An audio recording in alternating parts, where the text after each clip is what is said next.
យើងចូលនេះសិនចូលមើលសួរនេះសិនព្រោះអត់ឃើញកាយាឡ័យវាអានេះវាយូរទៅលឿនយ៉ាងមិនថាបងវិញมันก็จะเหมือนกันนั่น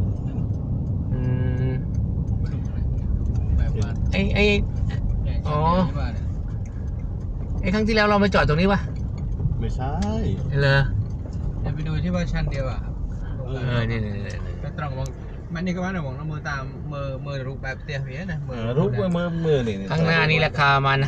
500,000 US เราจำโซซอนสองด้านหลังก็หลังเล็กๆนี่ประมาณ150,000 US ครั้งที่แล้วนี่150,000 US ข้างตลาดซัวซอนสองเนี่ยนะโอ้โหเนี่ยบ้านชั้นเดียวเป็น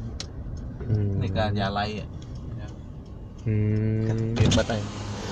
เอาหน้ากำรงทำไมเนื้อไหลนะบอกทำไม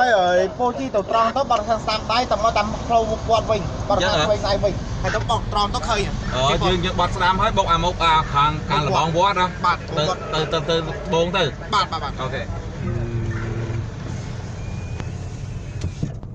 การใหม่แต่นี่คือแบบของบ้านชั้นเดียวครับชั้นเดียวที่ว่าที่พี่เทงคุยว่านากี่เมตร3 เมตรที่72เนี่ยเป็นนี้